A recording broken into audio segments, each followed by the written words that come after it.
ओ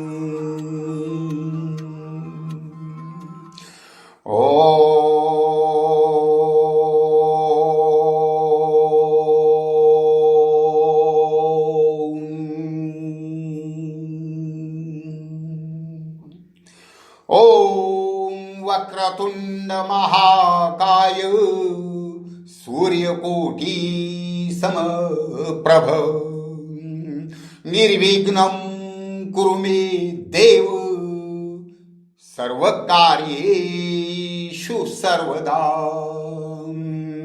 गुरुर्ब्रह्मा गुरुर्विष्णु गुरुर्देवो महेश्वर गुरु साक्षात् परब्रह्म तस्मै श्री गुरुवे नमः।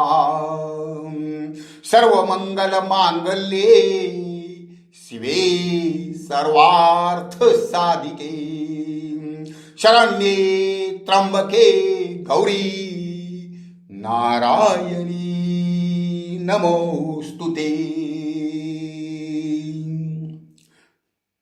कुंडलिका वरदे हरिविठ्ठल श्री ज्ञानदेव तुकाराम श्री गुरुदेव दत्त।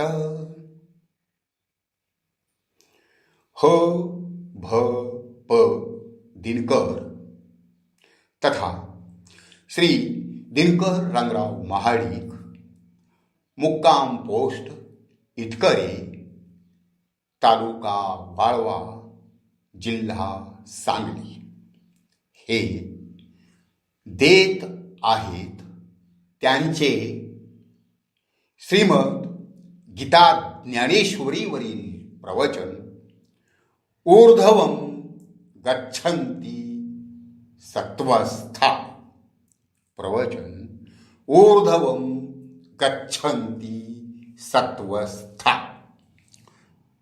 ऊर्ध्वं गच्छन्ति सत्वस्था मध्ये तिष्ठन्ति राजसा जघन्य गुणवृत्तिस्था अधो गच्छन्ति तामसा। सत्वगुणी उच्च स्थितीला जातात, रजोगुणी मध्य स्थितीत लोंबकळतात, तमोगुणी अधोगतीला जातात। तैसे सत्वाचे नटनाचे असणे जाणे जयांचे ते तनुत्यागी स्वर्गीचे राय होती। याची परी रजे जिही का जिजे मरिजे तिहे मनुष्य होईजे मृत्यू लोकी। तेथ सुख दुःखाचे खिचटे जेविजे एकेची ताटे जेथ ये मरण वाटे पडिले नुठी आणि तयाची स्थिती तमी जे वाढोनी निमती भोग क्षमी ते घेती नरक भूमी मूळ पत्र। एवं वस्तूची आसक्ता त्रिगुणांसी पंडुसुता दाविली सकारणता आघवीची। उपस्थित सर्व संत सज्जन भक्त श्रेष्ठांना ह भ प दिनकरचे सप्रेम नमस्कार। या श्रीमद गीता ज्ञानेश्वरीतील 14व्या अध्यायातील 18वा श्लोक व त्या श्लोकावरील माऊली ज्ञानेश्वर महाराज यांच्या भाष्यामधील ओवी क्रमांक 271 ते 275 अशा 5 ओव्या मी आताच आपणासमोर सादर केल्या आणि हाच आपल्या आजच्या प्रवचन सेवेचा विषय आहे. वारणावतीच्या सामुदायिक पारायण सोहळ्याचे हे 25वे वर्ष म्हणजेच रौप्य महोत्सवी वर्ष आहे आणि आजचा दिवस गोकुळाष्टमीचा दिवस आहे. अशा या अत्यंत पवित्र दिवशी म्हणजेच परमेश्वर श्रीहरी रूपाने पृथ्वीवर अवतरल्याच्या दिवशी प्रवचन सेवेचे भाग्य मला लाभले आहे. परमेश्वराचे पूर्ण अवतार भगवान श्रीकृष्णांनी कुरुक्षेत्राच्या रणांगणावर अर्जुनाच्या निमित्ताने अखिल मानव जातीला ज्या दिव्य ज्ञानाचा उपदेश केला ते दिव्य ज्ञान म्हणजे जगद्गुरु व्यास महर्षींनी ग्रथित करून ठेवलेली श्रीमद भगवद्गीता होय. ते संस्कृत या देववाणीतील अतिगूढ दिव्य ज्ञान सर्व जीवांच्या उद्धारासाठी सुगम करून मराठीत सांगण्यासाठी पुन्हा ज्ञानेश्वर माऊलींच्या रूपाने भगवंत अवतरले.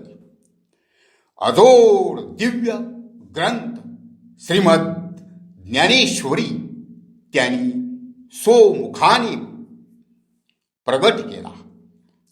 सकळ जनास परमार्थ सोपा झाला.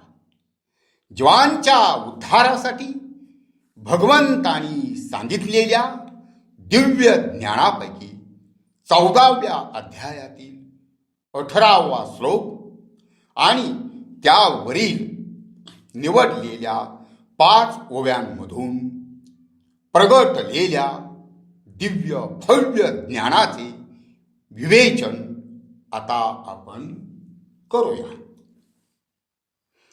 तर भक्त हो, 14व्या श्लोकात भगवंतांनी अगदी सरळ सांगितले आहे की सत्वगुणी वर जातात, रजोगुणी मध्येच लोंबकळतात, तमोगुणी अधोगतीला जातात. उच्च म्हणजे स्वर्गलोक, मध्यलोक म्हणजे मनुष्यलोक आणि अधोलोक म्हणजे पशु पक्षादी योनी. या श्लोकात जीवांच्या मृत्यू पश्चात गतीचा निर्देश करण्यात आला आहे. श्रीमद भगवद्गीतेमध्ये भगवंतानी जे पराकोटीचे दिव्य ज्ञान सांगितले आहे त्यापैकी 14व्या अध्यायात त्यांनी प्रकृतीच्या 3 गुणांचा उहापोह केला आहे. 5व्या श्लोकापासून ते 17व्या श्लोकांपर्यंत त्रिगुण कोणते, ते कसे कमी जास्त होतात, त्यांचे परिणाम काय होतात हे वेगवेगळे सांगून या 18व्या एकाच श्लोकात त्रिगुणांच्या परिणामांचा समारोप केला आहे. सत्व, रज आणि तम हे प्रकृतीचे 3 गुण आहेत.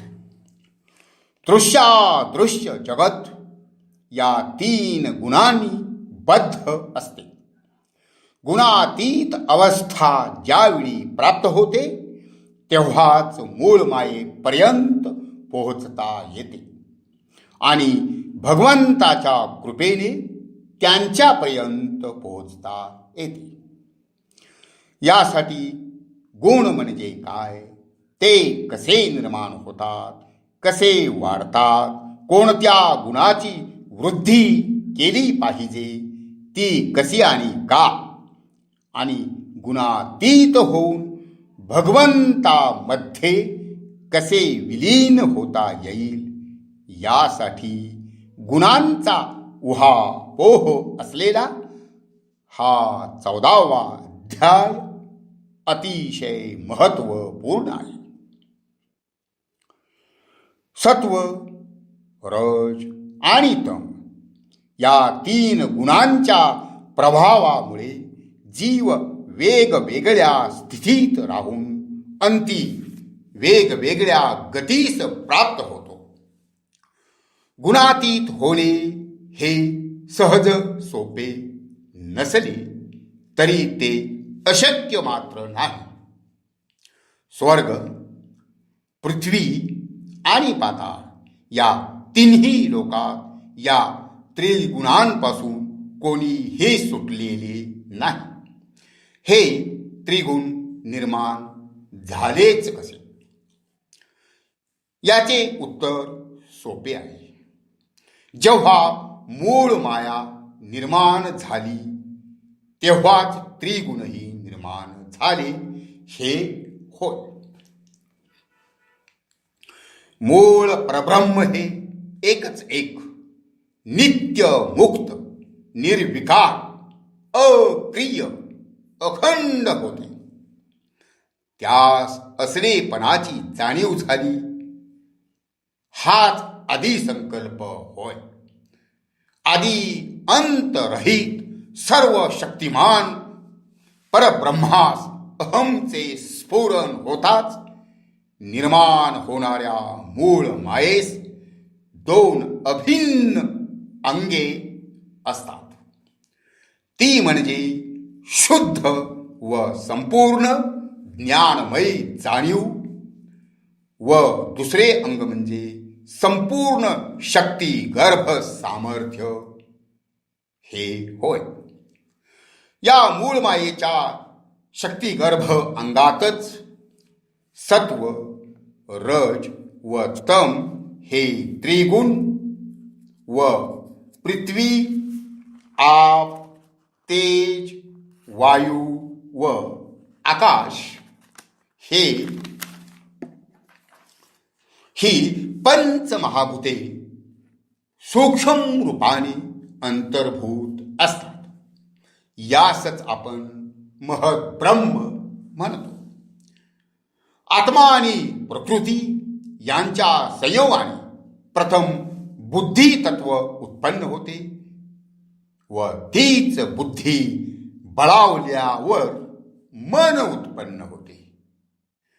मनाची स्त्री ममता हिच्यापासून अहंकार उत्पन्न होतो व त्यांच्या योगाने पंचमहाभूतांची निर्मिती होते. या पंचमहाभूतांशी विषय व इंद्रिये यांचा संबंध असल्यामुळे त्यांचीही निर्मिती होते. विषय व इंद्रिये यांचा क्षोभ होताच पाठी त्रिगुण उभे राहतात. तेच हे सत्व, रज व तम होय. आणि त्रिगुणांच्या योगाने ज्या त्या गुणाच्या प्रबळतेनुसार वासना होईल त्याप्रमाणे जीव जागोजागी जन्म घेतो. अंडज, स्वेदज, उद्भिज आणि जारज असे अंकुर मूळ प्रकृतीस फुटतात. 84 लक्ष योनी निर्माण होतात. अशा प्रकारे मूळ आत्मस्वरूपावर निर्माण झालेल्या प्रकृतीच्या इतर तत्वांबरोबरच सत्व, रज व तम त्रिगुण निर्माण झाले. प्रत्येक जीव आत्मसत्तेवर आधारित असतो व प्रत्येक जीवात म्हणजेच प्रत्येक देहात त्रिगुण विद्यमान असतात. म्हणजेच कोणी हे सुटलेले नाही. तर महाराज सेवेसाठी घेतलेल्या पहिल्याच ओवीत माऊली ज्ञानेश्वर महाराज म्हणतात, तैसे सत्वाचे नि नटनाचे असणे जाणे जयाचे, ते तनुत्यागी स्वर्गीचे राय होती. अशा प्रकारे सात्विक वृत्तीचे आचरण करतात ते देह ठेवल्यानंतर स्वर्गात जातात. या मृत्यूलोकी त्रिगुणात्मक देह प्राप्त होतो. त्या सत्व, रज व तम या 3 गुणांपैकी सत्वगुण हा एकच गुण उच्च स्तर स्थिती प्राप्त करून देण्यास समर्थ आहे. एवढेच नव्हे तर प्रत्यक्ष परमेश्वर प्राप्त करून देण्याची क्षमता या गुणात आहे. फक्त त्या सत्वगुणाचेही शुद्ध सत्वगुणात रूपांतर होणे गरजेचे आहे. सर्वोत्कृष्ट असलेला हा सत्वगुण कसा असतो ते आता आपण पाहू.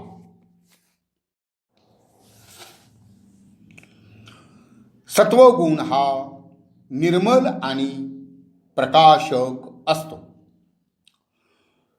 सत्वगुणाची वृद्धी देहात होताच ज्ञान हे अंतर्यामी ओतप्रोत भरून बाहेर निघते. इंद्रियांचा सत्कर्मे करण्याकडेच ओढा होतो. दुष्कर्म आपोआपच टाळले जाते.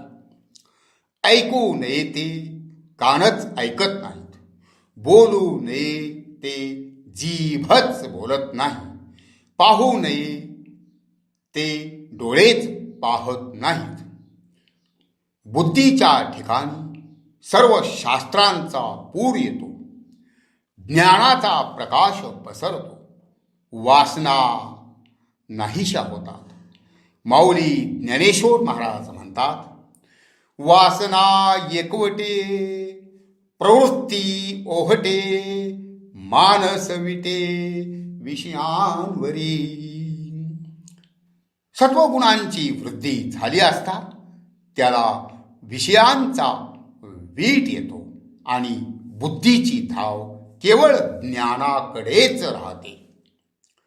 भागवतात एकनाथ महाराज म्हणतात, वाढलिया सत्वगुण स्त्रियादी भोगी उदासीन, सदा करी भगवत चिंतन, का करी कीर्तन हरी भक्ती. सत्वगुणाची वृद्धी होतात परमेश्वराबद्दल प्रगाढ प्रेम उत्पन्न होते.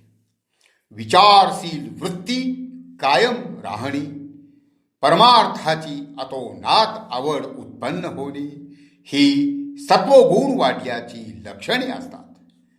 सत्वगुणी माणूस नाना प्रकारची दाने करतो, वेगवेगळ्या प्रकारची व्रते करतो, देवकार्यात मोठ्या उत्साहाने भाग घेतो, देवांचे निरनिराळे उत्सव साजरे करतो.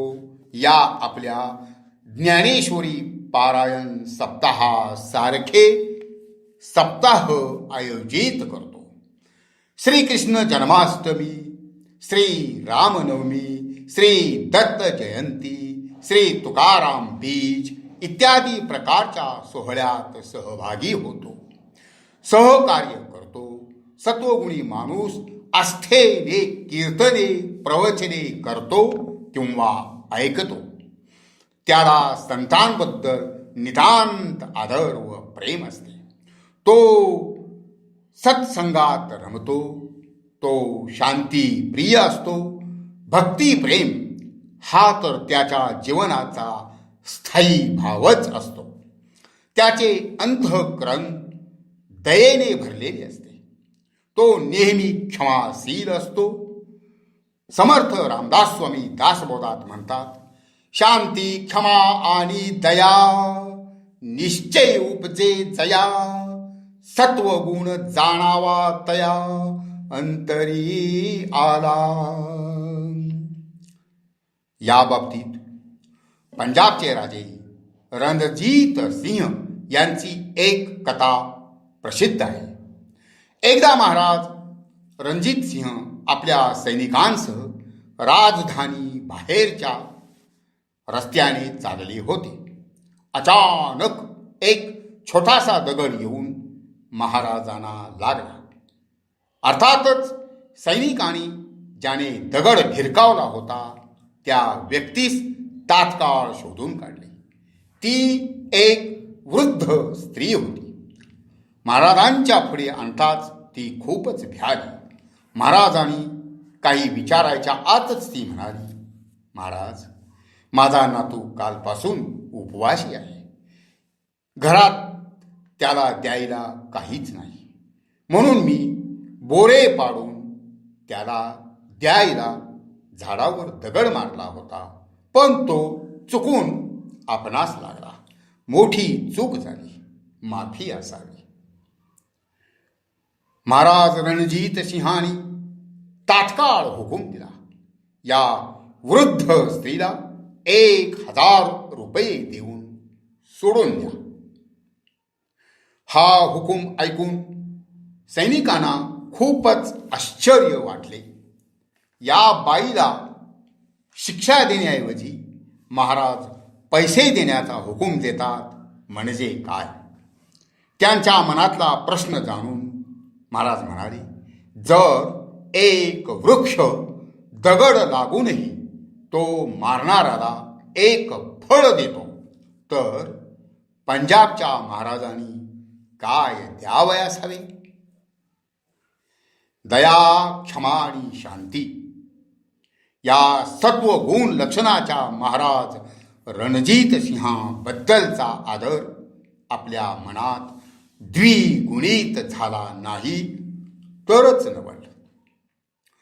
सत्वगुणी माणसाला अखिल प्राणी मात्रांविषयी प्रेम असते. मुक्या प्राण्यांचे दुःख देखील सत्वगुणी माणसास पाहवत नाही. आपल्यावर अपकार करणाऱ्या माणसावर देखील तशी वेळ आल्यास सत्वगुणी माणूस उपकारच करतो. न्यायमूर्ती रामकेशव रानडे महाराज रत्नागिरीला सेशन जज असताना त्यांना एक सत्यकथा ऐकायला मिळाली. ती अशी: कोकणातील खेडेगावात एक गरीब माणूस राहत होता. त्याचा छोटा मुलगा आजारी पडला. आजार विकोपाला गेला. तो माणूस आपल्या मुलास घेऊन नजीकच्या शहरात बऱ्यापैकी प्रॅक्टिस चाललेल्या डॉक्टराकडे घेऊन आला. डॉक्टर बाहेर निघण्याच्या तयारीत होते. त्या माणसाने आपल्या मुलाच्या आजाराचे गाऱ्हाणे डॉक्टरांना सांगितले, पण डॉक्टरांनी आता मला वेळ नाही असे सांगून त्या छोट्यावर उपचार न करताच प्रयाण केले. त्या गरीबाच्या खूप विनवण्या देखील डॉक्टरांच्या अंतःकरणास पाझर फोडू शकल्या नाहीत. मागे काही वेळातच त्या गरीबाचा तो छोटा मुलगा मरण पावला. तो बिचारा गरीब आपल्या मुलग्याचे प्रेत घेऊन आपल्या घरी गेला. पुढे काही महिन्यांनी घटना अशी घडली की त्या डॉक्टराच्या छोट्या मुलासच साप चावला. आताच्या सारखी त्या काळी स्थानिक पातळीवर सर्पविषाविरुद्धची लस उपलब्ध नव्हती. डॉक्टरांनी आपल्या मुलग्यावर प्रथमोपचार सुरू केले. एवढ्यात कोणीतरी डॉक्टरांना सुचविले की अमुक एक माणसाकडे सर्पविषावरील उतार्याची रामबाण औषधी आहे आणि तो माणूस दुसरा तिसरा कोणी नव्हता तर ज्याच्या छोट्या मुलग्यावर वेळेत उपचार करण्यास डॉक्टरांनी नकार दिला होता तोच तो गरीब माणूस होता. त्यास ताबडतोब निरोप पाठवण्यात आला. त्या गरीब गृहस्थाच्या बायकोसमोरच हा निरोप सांगितला गेला. बायकोने अर्थातच तिकडे जाण्यास विरोध केला. नवरा तिला हळूच म्हणाला, ही मुळी घेऊन जातो. दुसरेच काही उघडून ते औषध मी त्या मुलास पाजतो. माझ्या डोळ्यात देखत त्याचाही मुलगा तडफडून मेलेला पाहतो. प्रत्यक्ष तो छोटा मुलगा तडफडतेला पाहताच त्या सत्वगुणी माणसाच्या मनातले अल्पकाळ निर्माण झालेले सूड विचार तात्काळ नष्ट झाले. बाळाला वाचवणे हे आपले कर्तव्य आहे, मग ते शत्रूचे असो वा मित्राचे असो, असा सात्विक विचार प्रबळ झाला. ताबडतोब त्याने खऱ्या रामबाण औषधाची मुळी उगाळून त्या औषधाचा डोस त्या मुलग्यास पाजला. हळूहळू मुलग्यास उतार पडत गेला आणि डॉक्टरांचा तो मुलगा बरा झाला. डॉक्टरांनी त्या गृहस्थाची माफी मागितली, आभार मानले. बक्षीस म्हणून त्याच्या हातावर 500 रुपये ठेवले. पण त्या सत्वशील माणसाने तेच पैसे खाऊसाठी त्या मुलाच्या हातावर ठेवले. त्या मुलाच्या आईने आपले दागिने त्या गृहस्थाच्या हातावर ठेवले. परंतु त्याने तिला आपली बहीण मानून भाऊबीजेची ओवाळणी दाखल परत केली. तर अशा प्रकारे सत्वगुणी माणूस अपकार कर्त्यावर देखील उपकार करीत असतो. परमेश्वरासाठी सार सर्वस्वाचा त्याग करण्याची त्याची तयारी असते.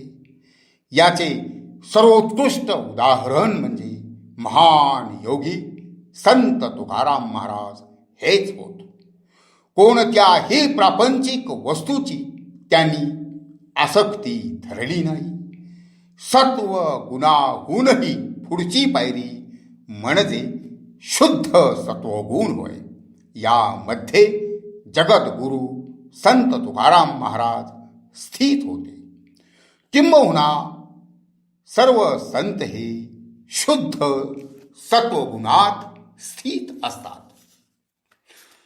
सत्वगुण वाढला असता तो पराकोटीच्या उच्चतम अवस्थेला पोहोचताच त्याचे शुद्ध सत्वगुणात रूपांतर होते.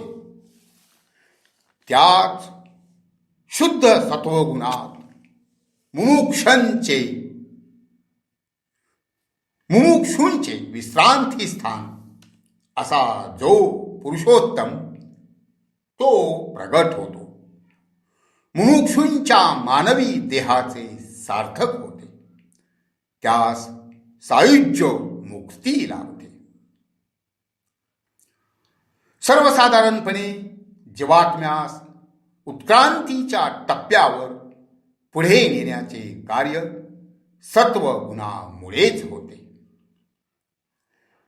असा हा निर्मल आणि प्रकाशक उद्धारक सत्वगुण एखाद्या व्यक्तीच्या आत्मिक उन्नतीसाठी जसा उपयुक्त ठरतो तसाच तो त्याच्या ऐहिक सुख शांतीसाठीही उपयुक्त ठरतो.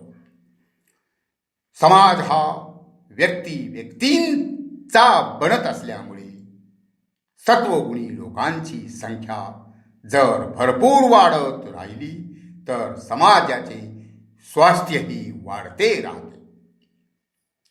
किंबहुना महाराज, आजच्या काळात शुद्ध सत्वगुण वृद्धीचीच सर्वाधिक आवश्यकता आहे.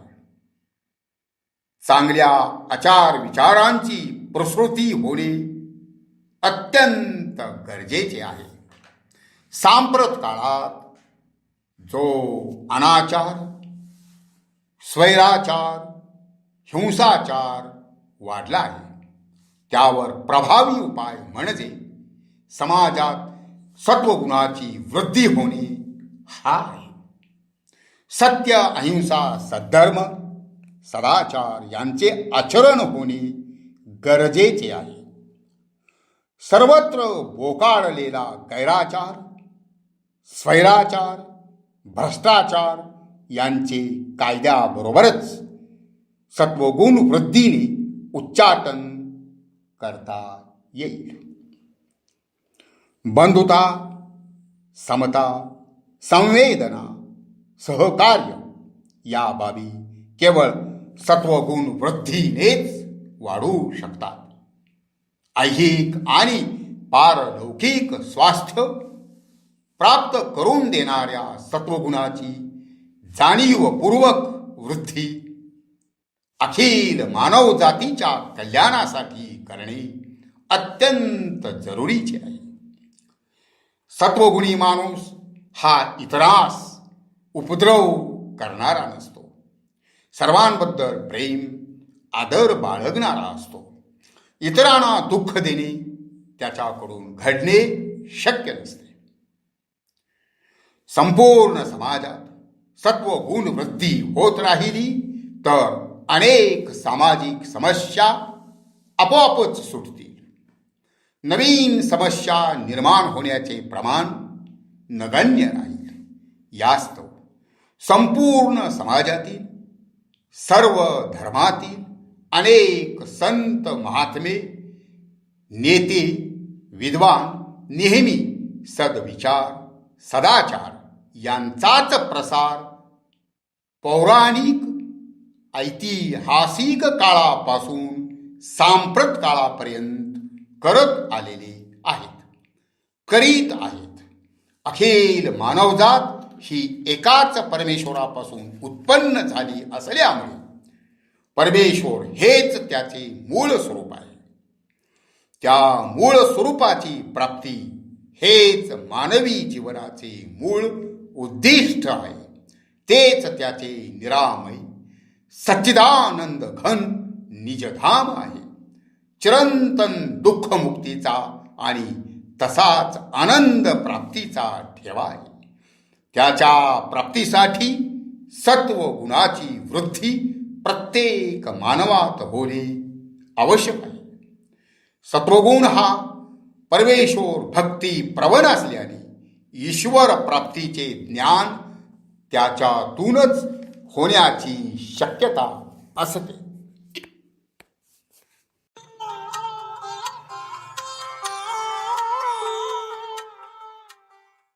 असा हा दिव्य सत्वगुण जाणीवपूर्वक कसा वृद्धिंगत करावा, कारण यामध्ये वैयक्तिक, सामाजिक, राष्ट्रीय आणि अखिल मानव जातीचे ऐहिक आणि पारलौकिक भले आहे.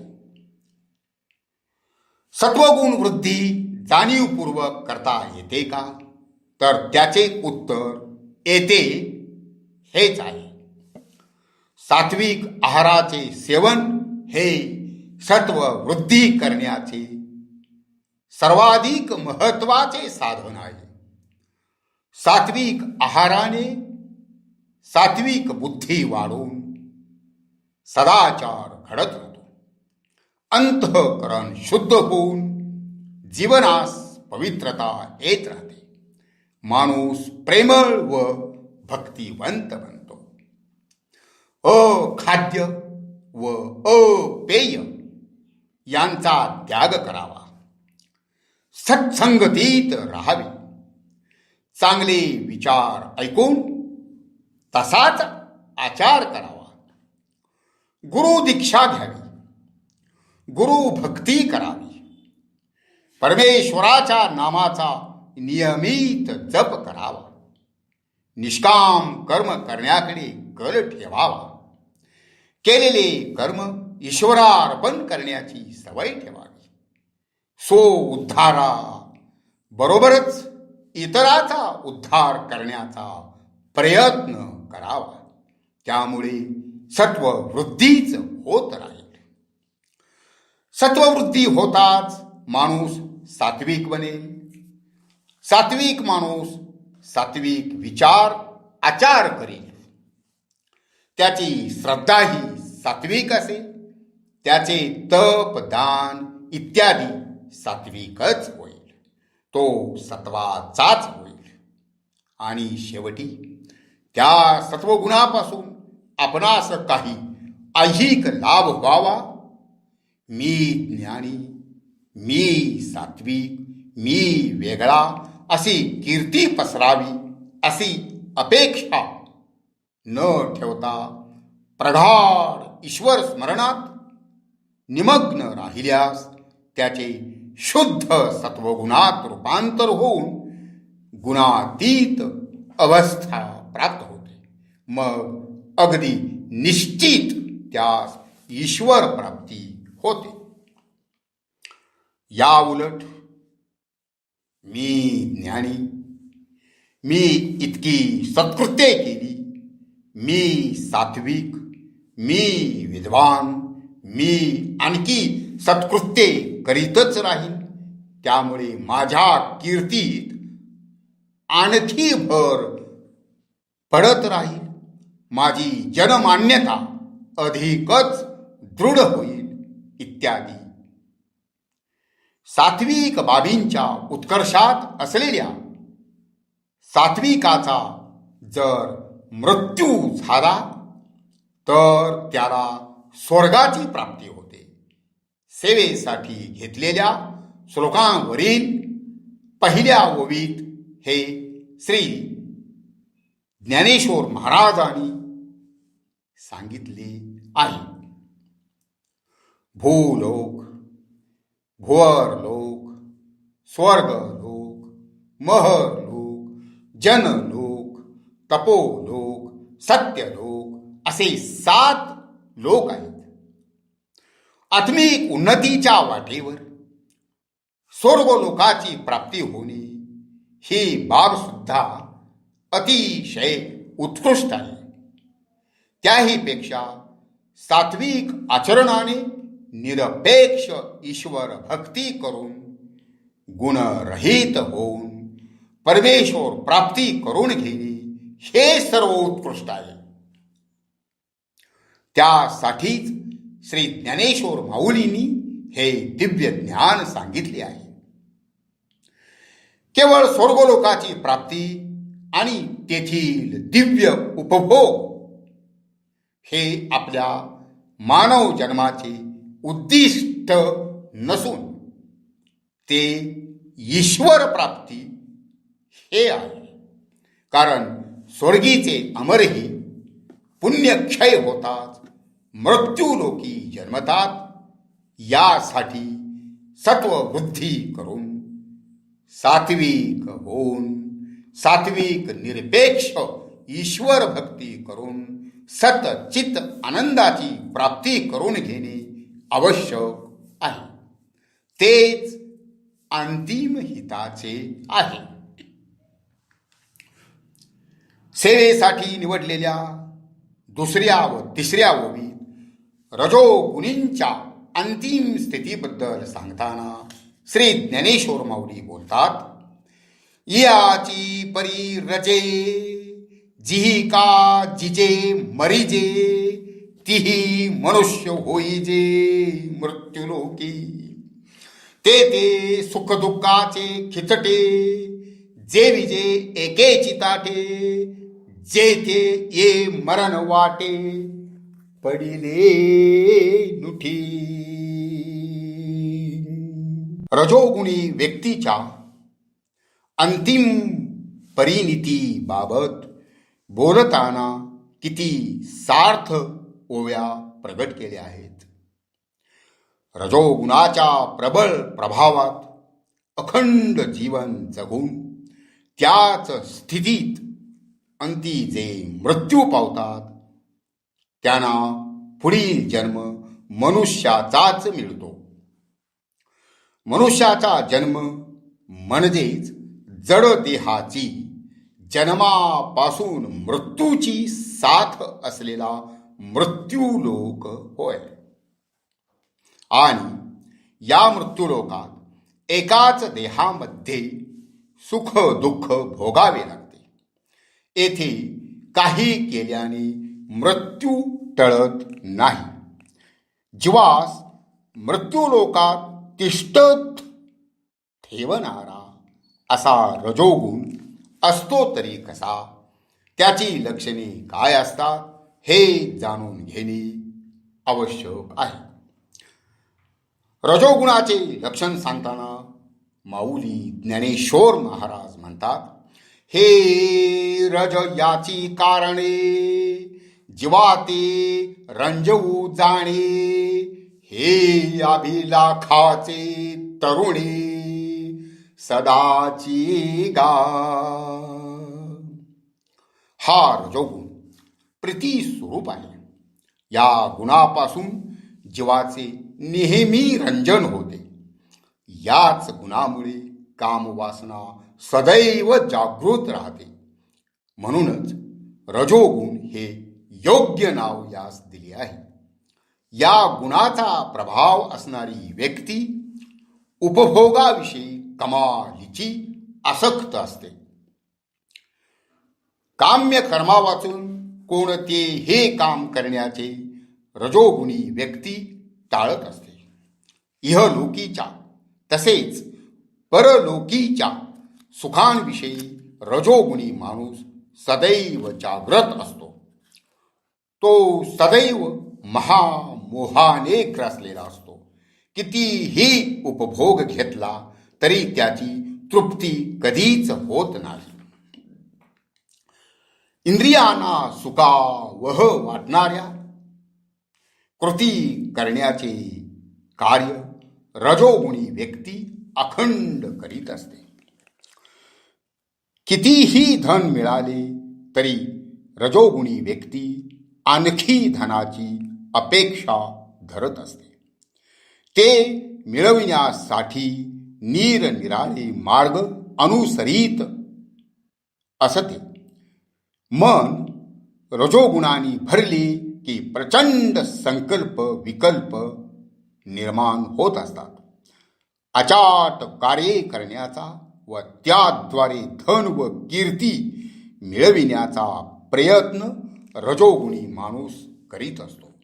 रजोगुणी व्यक्तीच्या चित्तामध्ये कामाशिवाय दुसरी स्फूर्तीच होत नाही. लोभस नावाचा एक माणूस होता. तो तरुण व अविवाहित होता. त्याचे एक झोपडीवजा घर होते. त्याचा छोटा व्यापार होता. त्याला नेहमी वाटायचे की आपणास व्यापारात भरपूर नफा मिळावा, खूप पैसा शिल्लक पडावा आणि हे आपले जुनाट घर पाडून त्या जागी सुंदर बंगला बांधावा. त्यानंतरच आपण लग्न करावं, सुखाचा संसार थाटावा. आपल्या या सुख स्वप्नास अनुसरून त्याने प्रचंड कष्ट करीत युक्ती प्रयुक्तीने छोट्या व्यापारातील आपली उलाढाल वाढवली. ती वाढती राहून जास्तीत जास्त नफा कसा मिळेल याकडे त्याने कटाक्षाने लक्ष पुरवले. त्याच्या अतोनात श्रमामुळे त्याची आवक वाढली, पण स्वास्थ्य कमी झाले. त्यास क्षणभराचीही उसंत मिळेना आणि स्वस्थही बसवेना. ज्या दिवशी व्यापाराच्या उलाढालीत त्यास जास्त नफा मिळे त्या दिवशी तो भलताच खुश असे. त्यावेळी तो स्वस्थ बसे असे नव्हे, तर उद्या त्या नफ्यात वाढ कशी करता येईल याचा विचार करीत असे. त्यामुळे स्वास्थ्य त्याच्यापासून दूर जात असे.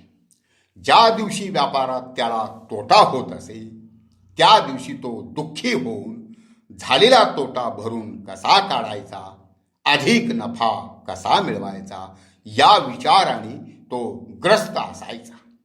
या चिंतेत असल्याने स्वास्थ्य त्याच्यापासून आणखीच दूर जायचे. काही नव्या योजना आखीत असे, राबवीत असे. यावेळी ही सुखनिद्रा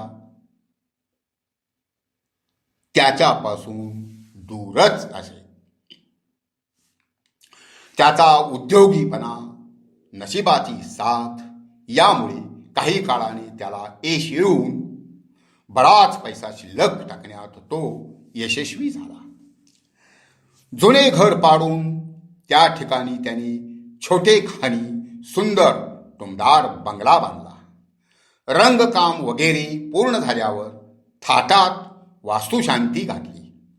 लोकांना मिष्टान्न भोजन दिले. त्यांनी आपली स्तुती करावी म्हणून त्याने आपल्या कष्टांची, फायद्याची, मिळकतीची माहिती मोठ्या हुशारीने लोकांना सांगितली. लोकांनी तोंडावर त्याची वाहवा केली. त्या क्षणी त्यास धन्य वाटले. 1-2 दिवस गेल्यावर एक व्यक्ती त्याच्यापाशी आली. त्याने दुसऱ्या माणसाची कागाळी केली. अमुक एक माणूस असा म्हणाला की बंगला चांगला आहे, पण फारच छोटा आहे हो. त्या क्षणीच तो संकल्प करता झाला, याच बंगल्याच्या चहूबाजूनी विस्तार करून तो मोठा करीन. त्यानंतर त्याचे लग्न झाले. त्याने व्यापारातही वाढ केली. पुढे त्यास 2 मुले झाली. संसाराचा खर्च वाढता राहिला. त्याने व्यापार आणखी वाढवला. एक मोठे वाहन स्वतःसाठी, दुसरी 2 वाहने मुलांसाठी खरेदी केली. मुलांच्या भवितव्याचीही तरतूद केली. पण बंगला विस्ताराचे स्वप्न काही साकार होईना. त्या स्वप्नाचा त्यागही तो करेना. त्यासाठी तो अधिक नफा मिळवण्याचे मार्ग शोधू लागला.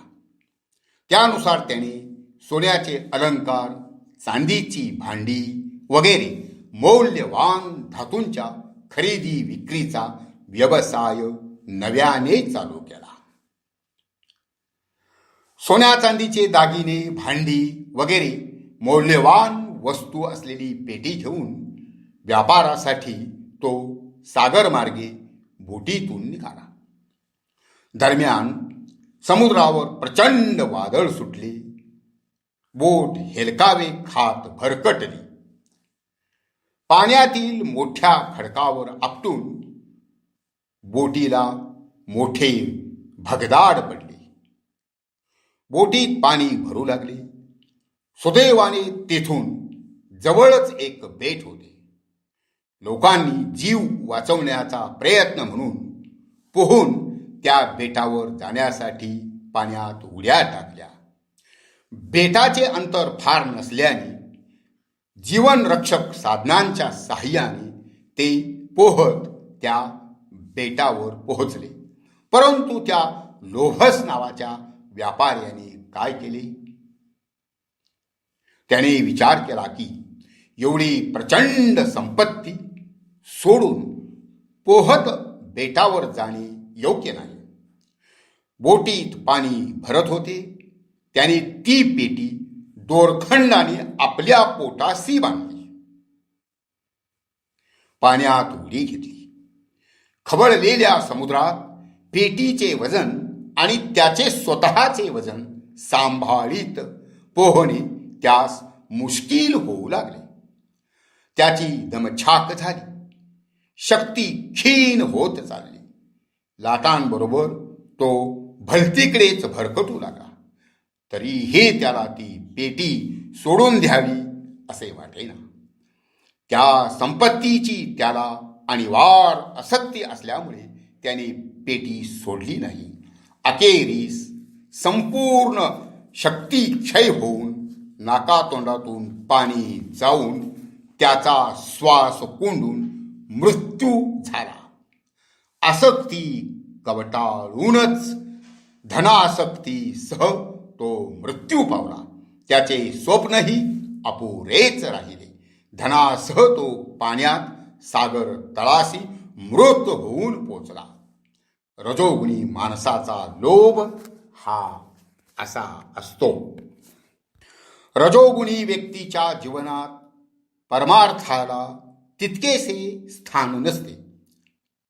असा माणूस देवाची भक्ती सुद्धा करतो, पण त्या भक्तीच्या मोबदल्यात त्याला देवाकडून काही ना काही प्रापंचिक सुखाची अपेक्षा असते. आणि जर देवाकडून त्याला ते प्राप्त झाले नाही तर तो भक्तीचा त्याग करून टाकतो. ऐतिहासिक काळाचा विचार केला तर आपल्या राज्याच्या सीमा विस्तारण्यासाठी असंख्य राजांनी दुसऱ्या राज्यावर हल्ले केले आहेत. असंख्य युद्धे झाली आहेत. असंख्य प्राणहानी झाली आहे.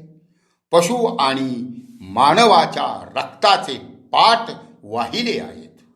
अनेक राज्यांचे स्वातंत्र्य व सार्वभौमत्व हिरावून घेतले आहे. विस्तारवादी वृत्ती आणि आपण सम्राट म्हणून कीर्ती मिळविण्यासाठी अनेक राजांनी अशा प्रकारे हव्यासापोटी अगणितांचे बळी दिले आहेत. अनिवार्य लालसा, मग ती कोणतीही असो, हे रजोगुणाचे लक्षण आहे. परंतु मानवी जीवन जगत असताना या रजोगुणाचाही फार मोठा फायदा होतो. हा रजोगुण लालसेपायी का होईना कार्य प्रवण बनवतो. मोठी हितकारक कार्ये केवळ या रजोगुणामुळे घडून येऊ शकतात. मानवी जीवनाला उपकारकारक अशा असंख्य गोष्टी केवळ रजोगुणाच्या प्रभावामुळे घडून आलेल्या आहेत. म्हणून संतांनी प्रत्येक गुणाचे शुद्ध व शबल असे 2 भाग केलेले आहेत. शुद्ध रजोगुण हा सत्वगुणाकडे नेतो, तर मी आणि माझे एवढ्याच पुरता असणारा शबल रजोगुण तो मर्यादित असल्याने प्रापंचिक आसक्तीत माणसास बांधून टाकतो. यास्तव शबल रजोगुणी व्यक्तीने शुद्ध रजोगुणाकडे वाटचाल करून सत्वगुण आत्मसात करण्याचा प्रयत्न करावा. दृष्टी अंतर्मुख करून पहावी. व्यापक भूमिकेवर जाण्याचा प्रयत्न करावा. परमेश्वराची भक्ती करावी. सत्संगात जावे. मनाला मुरड घालावी. भोग लालसा हाव कमी करावी. मोह टाळावा. सात्विक आहार घ्यावा. मोह टाळावा. म्हणजे माणसाचे अंतरंग हे सत्वगुणाकडे वाटचाल करू लागते. संसारात आसक्त असणारा रजोगुणी माणूस जर परमेश्वर भक्तीकडे वळला नाही, विवेक वैराग्य आत्मभान अंगी बाणवले नाही, तर तो आत्मिक उन्नतीच्या पुढील टप्प्यावर न जाता त्याच गुणात तिष्ठत राहतो. मृत्यू पावतो. पुन्हा जन्मतो. दुःख भोगतो. यातनेचे जन्म मरणाचे चक्र तो तोडू शकत नाही. मृत्यूलोक सुखावह नाही हे माऊली या ठिकाणी पुन्हा दर्शवतात. याचे नावच मृत्यूलोक असे आहे. या जगात जन्मलेल्या मानवास गर्भापासून यातना भोगाव्या लागतात. सुखाचा मुलामा दिलेल्या दुःखाच्या गोष्टी भोगाव्या लागतात. गोडवा असणाऱ्या चवीच्या विषारी गोष्टी चाखाव्या लागतात. आवडीने अगोदर चाखलेल्या वरून गोड चवीच्या कडू विषारी गोष्टीचा गोडवा सरतो न सरतो तोच त्यास आतील खरा कडवटपणा चाखावा लागतो. आणि त्यापुढे ज्या शारीरिक आणि मानसिक यातना होतात त्याचे वर्णन करवत नाही. आणि ज्या देहाच्या ताटात ही सुखदुःखाची खिचडी खावी लागते त्या देहाचे मरण कोणत्याही उपायाने टाळता येत नाही. फार झालं तर कृत्रिम श्वासोच्छवासावर ते लांबवता येईल, पण पूर्णपणे टाळता येत नाही. जीवन रक्षक प्रणालीचा उपयोगही अर्थातच एका मर्यादेपर्यंतच होतो. गर्भवासातील दुःख जेवढे भयंकर आहे त्याहून अखंड आयुष्य ज्या यातना, मग त्या कायिक मानसिक अशा कोणत्याही प्रकारच्या असोत, त्या भीषण आहेत. आयुष्यभराच्या अशा प्रकारच्या यातना जितक्या भयंकर असतात त्याहीपेक्षा मरण यातना अधिक तीव्र असतात. याचसाठी श्री ज्ञानेश्वर माऊलींनी म्हटले आहे, सुख दुःखाची खिचडी एकाच ताटात खावी लागते आणि मृत्यू कशानेही टळत नाही. शबल रजोगुणातून शुद्ध रजोगुण, त्यातून सत्वगुण व सत्वगुणातून शुद्ध सत्वगुण हा टप्पा गाठला गेला नाही तर, म्हणजे रजोगुणात आसक्त असताना जर मृत्यू आला तर तेच मोहग्रस्त उद्योग आणि भीषण दुःख भोगण्यासाठी जीवास परत मृत्यूलोकी जन्मास यावे लागते. सेवेसाठी निवडलेल्या चौथ्या ओवीत श्री ज्ञानेश्वर माऊली म्हणतात, आणि तयाची स्थिती तमी जे वाढुनी निमती भोगक्षमी, ते घेती नरक भूमी मूळ पत्र. आता तिसरा जो तमोगुण आहे तो वाढला असता देह पडणाऱ्या जीवाची जी अवस्था होते त्याचे वर्णन श्री ज्ञानेश्वर महाराज या ओवीत करतात. तमोगुणाचे आचरण करतात आणि त्याच स्थितीत मृत्यू पावतात, ते नरकात जाण्याची सनद मिळवितात. असा हा तमोगुण असतो तरी कसा, त्याची लक्षणे काय असतात हे जाणून घेणे महत्वाचे आहे. माऊली म्हणतात, अज्ञानाचे जियाले जया का लागले, जेले विश्व भुलले नाचत आहे. अविवेक महामंत्र जे मोढ्य मद्याचे पात्र, हे असो मोहनास्त्र जीवासी जे.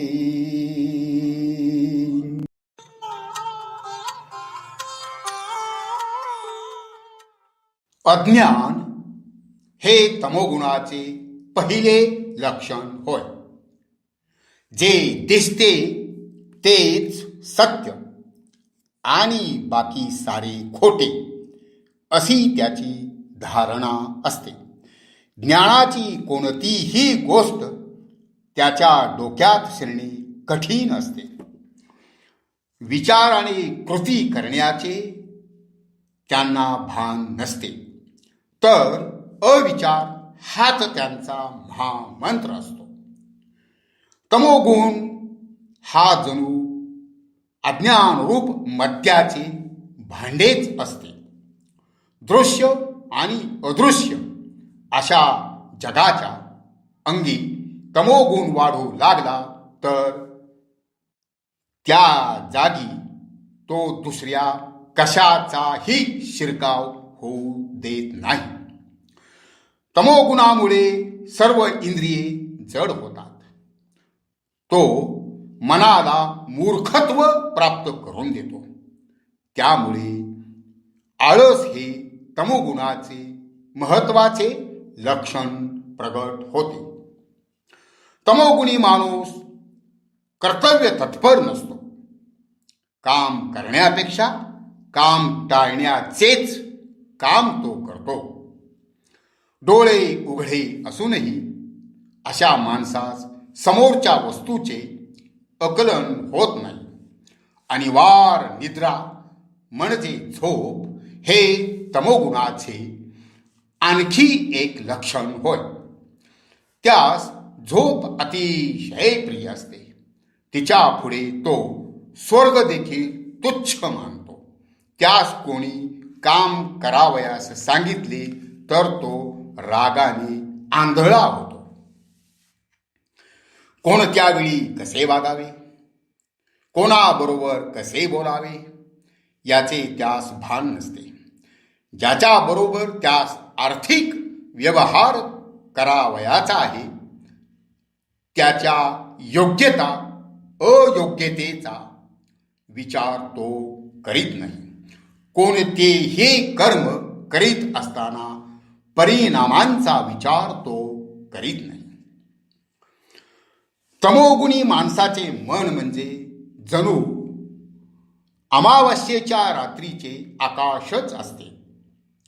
तो बुद्धीने इतका कठीण असतो की त्याच्या पुढे दगडही मऊ ठरावा. आठवण नावाची चीज त्याच्या मेंदूत फार कमी असते. प्रमाद किंवा गुन्हा हा तमोगुणी माणसाच्या लक्षणापैकी अत्यंत महत्वाचे लक्षण आहे. ते महत्वाचे अशासाठी की ते अत्यंत घातक आहे. तमोगुणी माणूस कोणत्या क्षणी अघोरी कृत्य करील हे सांगता येत नाही. त्याच्या त्या दुष्कृत्याचे दुष्परिणाम त्याच्यासह साऱ्या समाजाला भोगावे लागतात. तमोगुणी माणूस अनाचाराने इंद्रिय सुखाची प्राप्ती करीत असतो. दुष्कृत्य करण्याची त्यास हौस असते. संपूर्ण समाजाने जी कृत्ये निषिद्ध ठरवलेली आहेत तीच करण्याची तमोगुणी माणसास फार हौस असते. त्याला काय होते अशी वृत्ती असते. निषिद्ध कर्मे करण्याकडेच त्याची इंद्रिये आसक्त असतात. त्याचे चित्त ताळ्यावर नसते. तो मोहाने उन्मत्त झालेला असतो. तमोगुणी व्यक्तीच्या कृत्याने संपूर्ण समाजाचे स्वास्थ्य, त्याचे वर्तमान जीवन व भवितव्यही धोक्यात येत असते. भक्त हो, आजच्या समाजाकडे पाहिले तर काय दिसते? समाजात तमोगुणाचे प्राबल्य वाढल्याचेच दिसून येते. चोऱ्या, दरोडे, खून, बलात्कार, अपहरण, मादक पदार्थांची तस्करी, त्यांचे सेवन, व्यसनाधीनतेचे वाढते प्रमाण, सत्पुरुषांच्या विचारांची खिल्ली उडवण्याची नीच प्रवृत्ती ही सारी कशाची लक्षणे आहेत? स्वतःला तथा कथित पुढारी म्हणून घेणारी व्यक्ती निवडणूक खर्च डोळ्यासमोर ठेवून खंडणी उकळण्याकरिता 10-12 वर्षांच्या निरागस शाळकरी मुलाचे अपहरण करते. त्यास ओलीस ठेवते. खंडणी मिळाली नाही म्हणून त्याची हत्या करते. केवढा हा निर्दयी प्रमाद! किती क्लेशकारक ही बालहत्या! ही कृती कोणत्या गुणाचे प्राबल्य दर्शवते? वरपासून खालपर्यंत उघडी पडणारी अनेक गैरकृत्ये कशाचे लक्षण आहे? तमोगुण वाढल्याच्या धोतकाची किती म्हणून उदाहरणे सांगावीत? महाराज, आपण सर्वजण ज्ञातेच आहात, आपणास सर्व ठाऊकच आहे. तर भक्त हो, तमोगुणाचे उच्चाटन समाजातून होणे अतिशय गरजेचे आहे. केवळ तमोगुणी व्यक्तीस त्याच्या अपराधाबद्दल शिक्षा करून किंवा त्या व्यक्तीस नष्ट करून तमोगुणाचे प्राबल्य समाजातून नष्ट होऊ शकत नाही.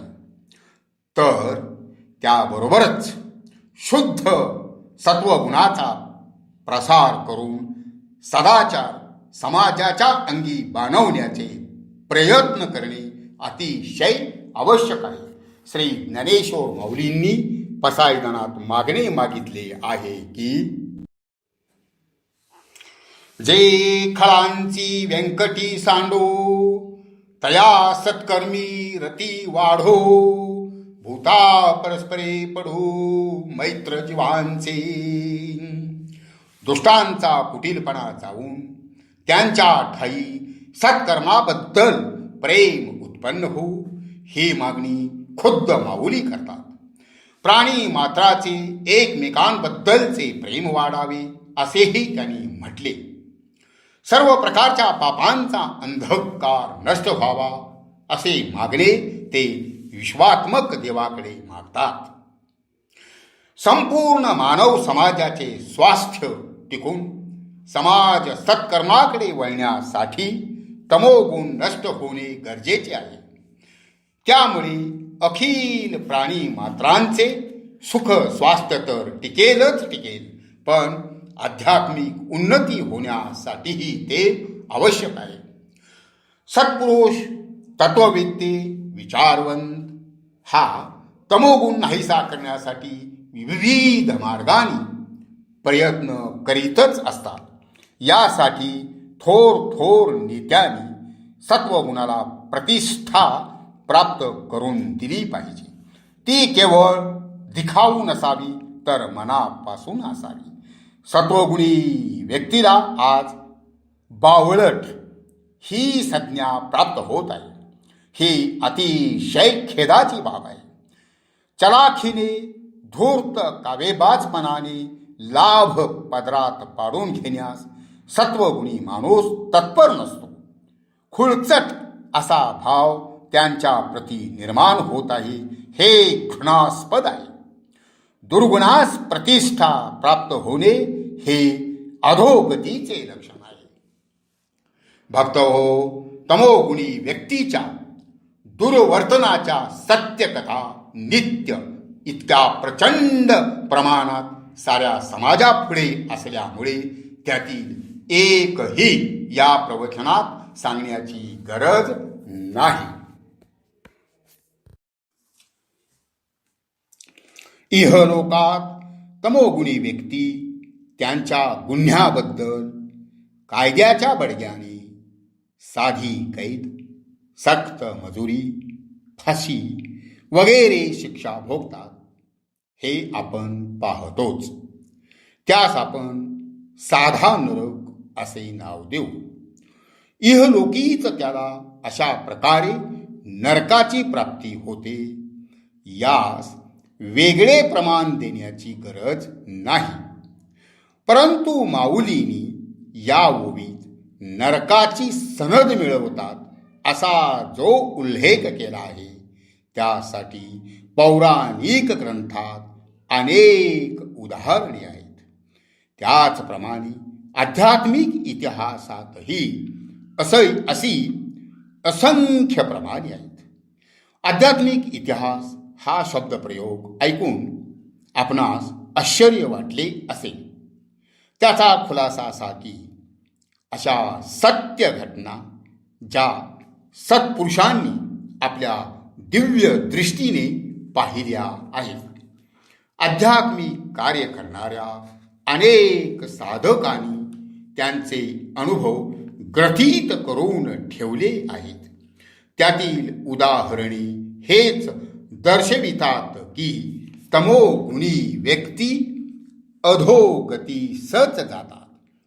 पशु, पक्षी, सर्प, विंचू आदी ज्या अधम जीव योनी आहेत त्यात ते तमोगुणी मृत्यू पश्चात नरक भोगून झाल्यावर जन्मतात. कित्येक तमोगुणी व्यक्ती तर मृत्यूनंतर सुद्धा आपल्या दुष्कृत्याच्या आठवणीने व्यक्तीस पीडा करत असतात. त्यांचे दुष्कृत्य त्यांच्या मरणानंतरही विसरले जाऊ शकत नाही हे आपण जाणताच.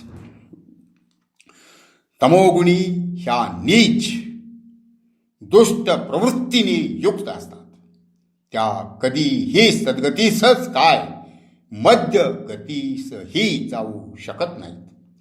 तमोगुण हा सर्वार्थाने म्हणजे व्यक्ती, कुटुंब, समाज आणि अखिल मानवजात यांच्या दृष्टीने घातक आहे. तो ऐहिक आणि पारलौकिक प्रगतीमधला मोठा अडसर आहे, पण प्रयत्नांती तो कमी होऊ शकतो. यासाठी सत्संग, सद्विचार, सदाचार, सात्विक आहार आदी बाबींची आवश्यकता आहे. जसे की प्रवचनाच्या आरंभी सांगितले होते की मूळ परब्रह्माला अहमचे जे स्फुरण झाले त्यातूनच मूळ माया निर्माण झाली. मूळ मायेला दोन अंगे होती. एक स्वस्वरूपाची ज्ञानमयी जाणीव व दुसरे शक्तिगर्भ अंग. या शक्तिगर्भ सामर्थ्याच्या दुसऱ्या अंगातच सत्व, रज व तम हे त्रिगुण उत्पन्न झाले. मूळचे हे गुण जरी समान प्रमाणात असले तरी जीव योनी सुरू झाल्यावर ज्या त्या प्राण्याच्या कर्माप्रमाणे सत्व, रज, तम या तीन गुणांच्या प्रमाणाचे मिश्रण कमी अधिक प्रमाणात होत राहिले. त्याप्रमाणे त्यांच्या देहाचे स्वभाव बनत गेले.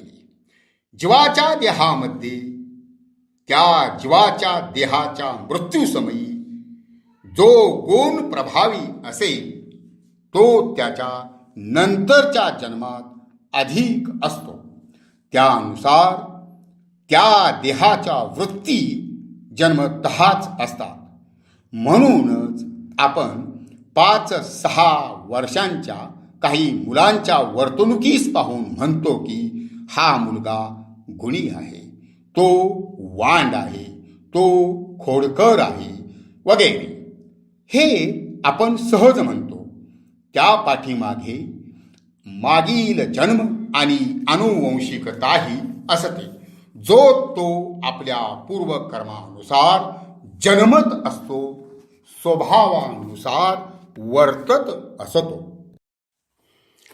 अशी जरी स्थिती असली तरी परिस्थिती अनुरूप संगती, आहार, संस्कार, आघात इत्यादींना अनुसरून त्रिगुणांचे देहातील प्रमाण कमी जास्त होत असते.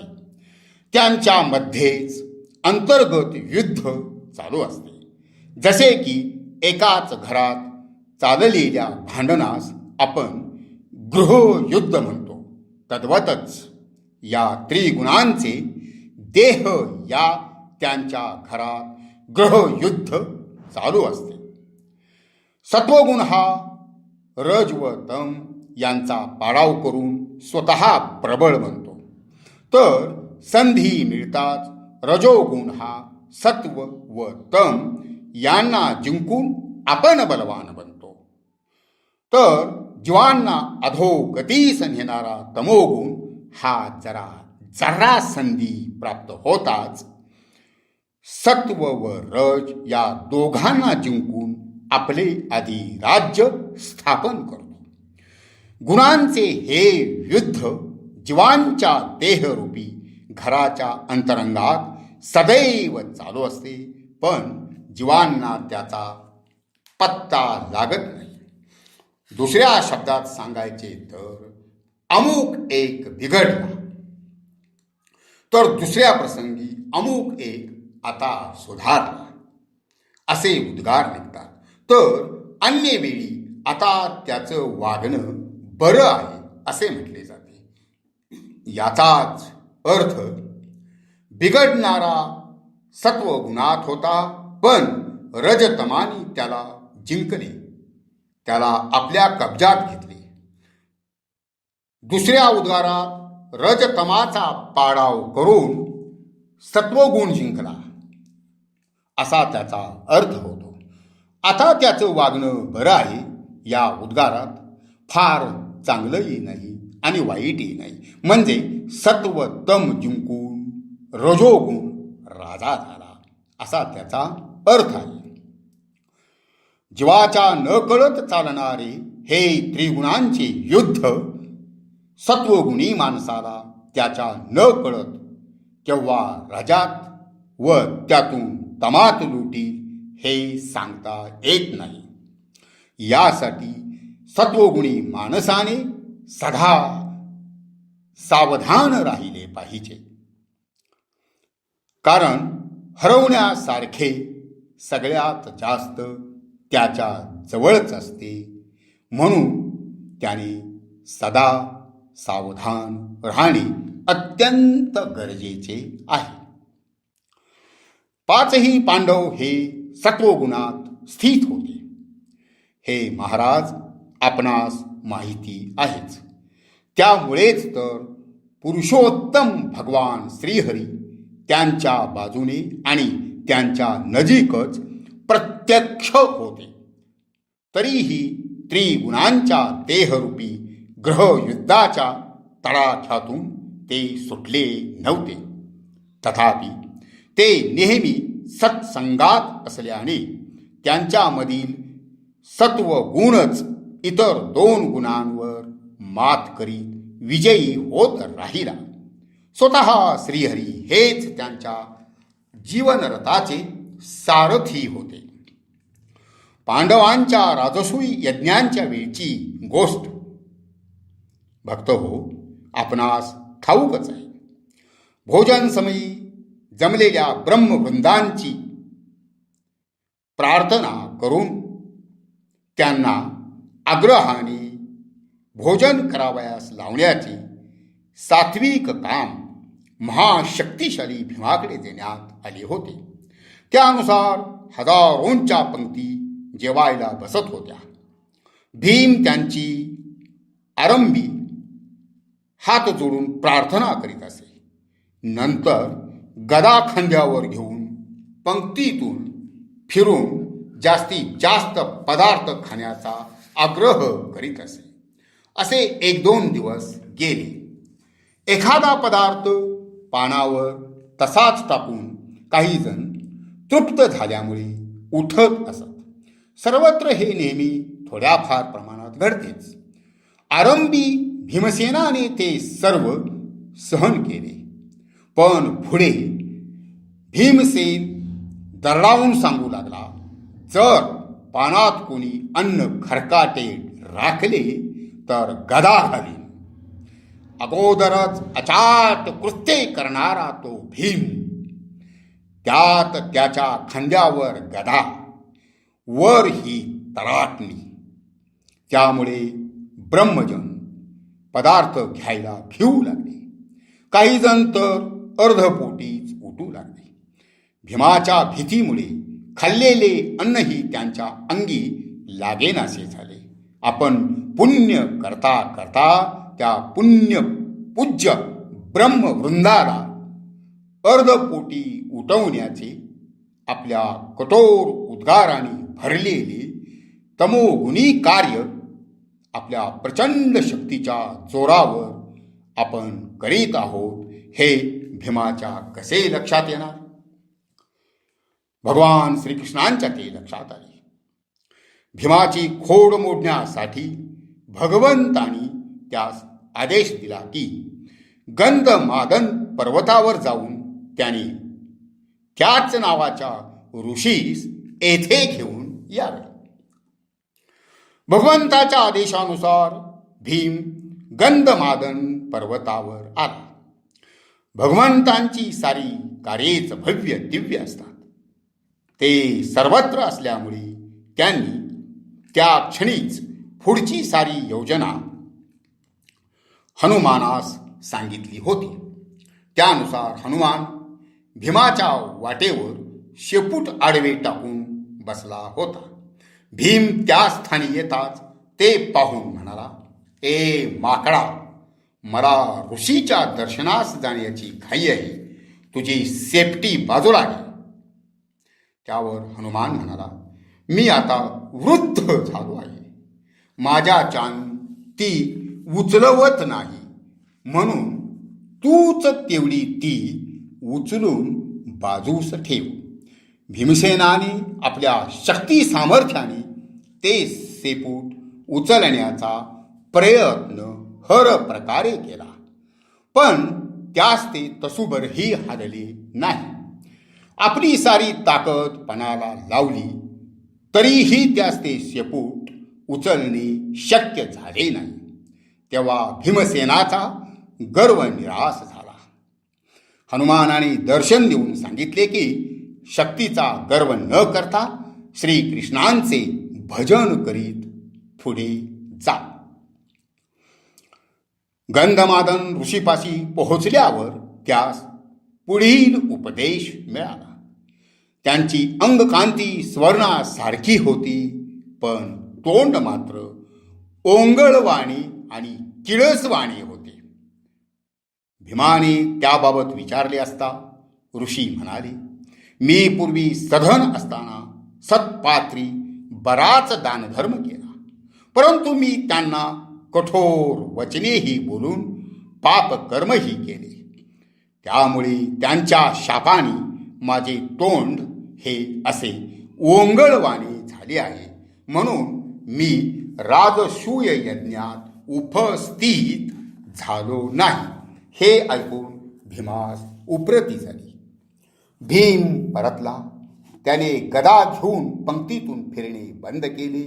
नम्रपणे मृदू आवाजात तो ब्रह्मवृंदाना म्हणू लागला, पानात राहिले तर प्रसाद म्हणून राहू द्या. सत्वातून रजोगुणात म्हणजे अन्नदानाचे पुण्यकर्म व रजोगुणातून तमोगुणात म्हणजे विनाकारण कठोर वचने बोलणे, स्वशक्तीची घमेंड, अशा प्रकारे रूपांतर होत असते आणि जीवांना त्याचा पत्ताही नसतो. परंतु सत्वगुणा निकट परमेश्वर वास करीत असतो. यास्तव तो वाया जाणाऱ्या जीवास सत्वगुणाच्या मार्गावर परत आणत असतो, तेही जीवाच्या न कळत. म्हणून संत संगत, परमेश्वर भक्ती महत्वाची असते. त्यामुळे जीवास सत्कर्माची दिशा मिळते. त्रिगुणांच्या या युद्धामध्ये सत्वगुण वृद्धीसाठी प्रत्येक व्यक्ती प्रयत्न करू शकते. या मानवी मेंदूला विवेक बुद्धीची फार मोठी देणगी लाभली आहे. माणूस त्यामुळेच बरे वाईट ओळखू शकतो, हिताहित जाणू शकतो. संतांनी दाखविलेल्या मार्गाने चालून सत्पुरुषांनी दिलेल्या सदविवेकाचा अवलंब करून सत्वगुण अंगी बाणवून स्वतःचे आणि समाजाचेही कल्याण माणूस सहज नसली तरी अविरत प्रयत्नांनी करू शकतो. तर महाराज, आपण प्रकृतीच्या मूलभूत त्रिगुणांचा उहापोह केला. सूक्ष्म देहात वसणारे हे गुण त्यांची इतकी जरी गुंतागुंत असली तरी अखेरीस त्यातूनही पार होता येते.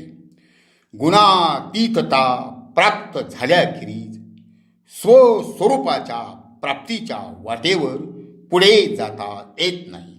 नुसत्या सत्वगुणाने व्यक्तिगत पातळीवर जरी स्वर्ग प्राप्ती झाली तरी त्याचे पुन्हा पतन होते. शुद्ध सत्वगुणाने अखंड परमेश्वर भक्ती घडत असल्याने जीवास दिव्य ज्ञान प्राप्ती होते. प्रकृतीमधील त्रिगुणांनीच सर्व व्यवहार आत्मस्वरूपावर घडत आहेत याची पक्की खात्री होते. प्रकृती करी करवे ती म्या केली म्हणे भ्रमे याचा त्याला प्रत्यक्ष अनुभव येतो. गुण गुणात वर्तत आहेत, मी त्याहून वेगळा आहे. गुण हे देहात आहेत. परमेश्वराच्या सत्तेवर जी मूळ माया निर्माण झाली तिचे हे त्रिगुण आहेत. ज्याच्यातून अहमचे स्फुरण झाले ते मूळ परमेश्वरी तत्व मी आहे याची त्यास खात्री पटते. माझे आत्मस्वरूप ते हेच आहे, तेच मला हवे आहे, तेच आदी मध्य अंत रहित सत्य चित्त आनंद स्वरूप आहे. दृढ निर्धाराने तेच प्राप्त करण्याच्या दिशेने व्यभिचार रहित भक्ती करतो. त्यासच ज्ञानोत्तर भक्ती म्हटले तरी चालेल.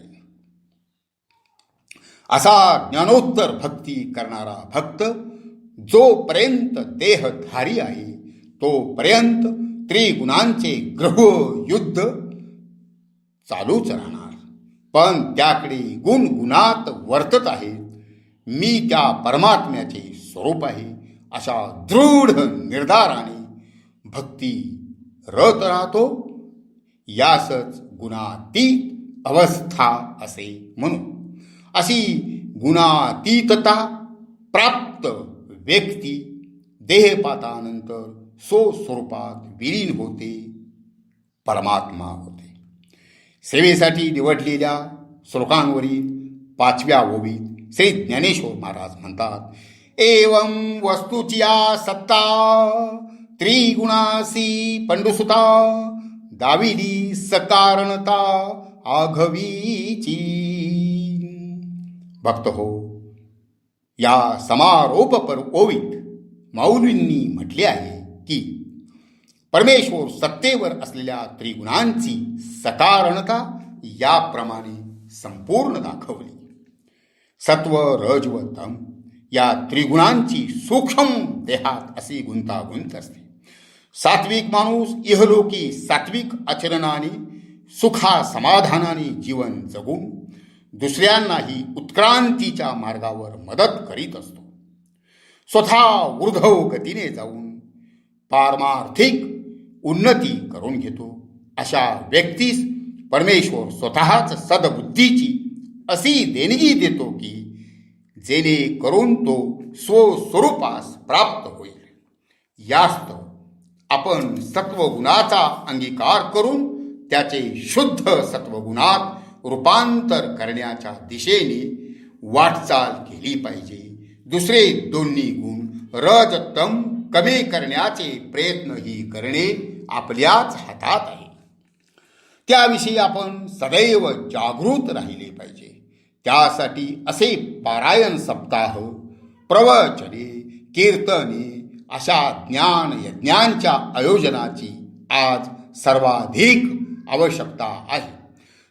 सर्वांनी त्याचा लाभ घेणेही त्याहून अधिक गरजेचे आहे.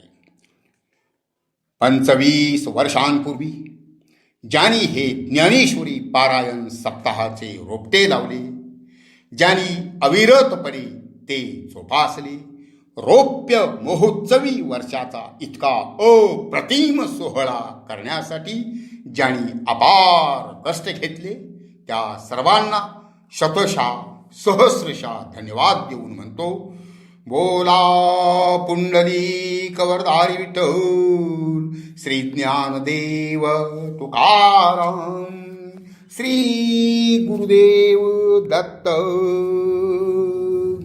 माऊली ज्ञानेश्वर महाराज की जय. विठ्ठल विठ्ठल विठ्ठल विठ्ठल विठ्ठल विठ्ठल विठ्ठल विठ्ठल विठ्ठल विठ्ठल विठ्ठल विठ्ठल. बोला पुंडलिक वरदारी विठ्ठल, श्री ज्ञानदेव तुकाराम, श्री गुरुदेव दत्ता. ओम श्री हरी तत्सत. ओम श्री हरी तत्सत. ओम श्री हरी तत्सत.